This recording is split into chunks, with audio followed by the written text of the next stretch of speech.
In the third decade of the 21st century, humanity seems to be caught in a collective illusion. As we watch ChatGPT generate text so smoothly on our screens, we might think it's a purely mathematical triumph, a graceful dance of logic and algorithms on silicon chips. But if you shift your perspective from the screen and follow the fiber optic cables all the way to the data centers, you'll see a very different truth. To a physicist, what we call artificial intelligence isn't intelligence at all. Instead, it's a furiously operating, entropy-increasing machine. Every parameter update, every time you hit send, is essentially an irreversible conversion of high-grade electrical energy into low-grade waste heat. It's possible that AI won't be killed by Altman, but by the second law of thermodynamics. We often think of information as abstract, floating in the air like a ghost. But as early as 1961, IBM physicist Rolf Landauer shattered this dualism, stating that information is physical. It must be attached to matter to exist. Landauer discovered a law that still sends shivers down the spine of the computer industry. Erasing information must generate heat. This is much like the famous thought experiment, Maxwell's demon. The demon wants to separate fast molecules from slow molecules, which is creating ordered information. To do this, it must first measure and then record. But its brain capacity is limited, and to process new information, it must constantly erase old memories. It's this act of forgetting that pays the universe a penalty in the form of heat. Today's GPU clusters are essentially industrial-scale Maxwell's demons. They perform hundreds of trillions of operations per second, frantically extracting features from big data and then massively forgetting noise. Each time invalid information is discarded, the data center heats up. We are heating the Earth to achieve an ordered arrangement of bits. You might ask, if it generates heat, why not just make the chips smaller and lower the voltage? Unfortunately, we've hit a wall in the microscopic world, and its name is Boltzmann's tyranny. Current transistors work by electrons crossing a potential barrier. However, electrons don't just obey instructions, they also obey the Boltzmann distribution. There are always some unruly, high-energy electrons that sneak through even in the off state. To distinguish between on and off signals, we must maintain a minimum voltage. If the voltage is too low, the signal will be drowned in a sea of thermal noise.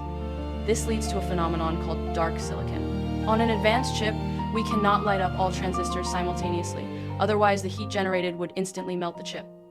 Even a computational monster must keep most of its areas dark and silent. Since heat generation at the chip level is unavoidable, Silicon Valley giants have been forced to transform. They are no longer just software companies writing code, but have become heavy industrial behemoths playing with fluid dynamics.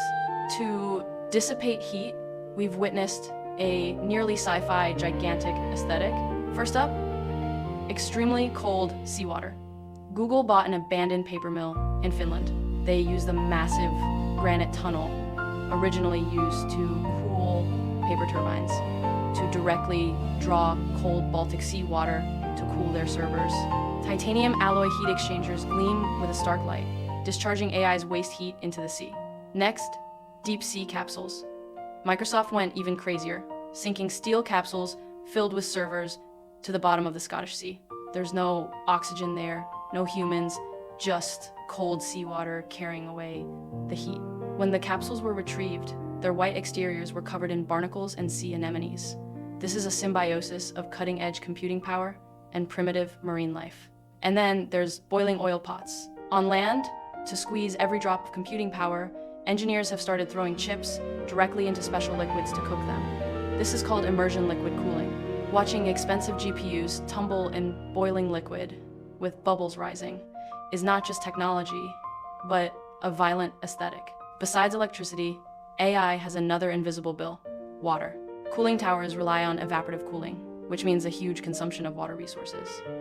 Training an early model like GPT-3 alone evaporated 700,000 liters of fresh water. To put that into everyday terms, a conversation with ChatGPT involving 20 to 50 questions consumes about 500 milliliters of water. This bottle of water is instantly evaporated and dispersed into the atmosphere, often in places like Arizona, which are already severely water-stressed. It's a kind of alchemy that transforms groundwater into intelligence.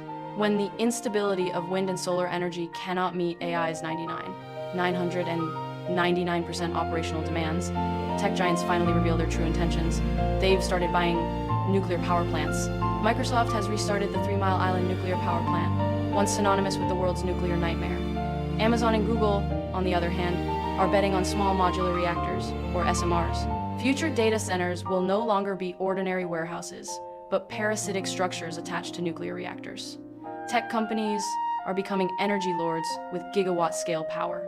If we view AI as a silicon-based life form, its body temperature is dangerously high. The human brain consumes only 20 watts, relying on blood circulation for heat dissipation. Modern AI clusters, however, consume megawatts and must rely on boiling liquids and massive nuclear reactors to sustain life. This is a desperate war against the second law of thermodynamics.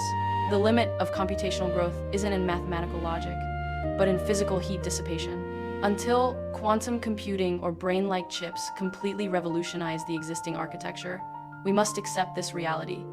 What we are creating are not omniscient and omnipotent gods, but countless huge, hungry, and scorching electric heaters.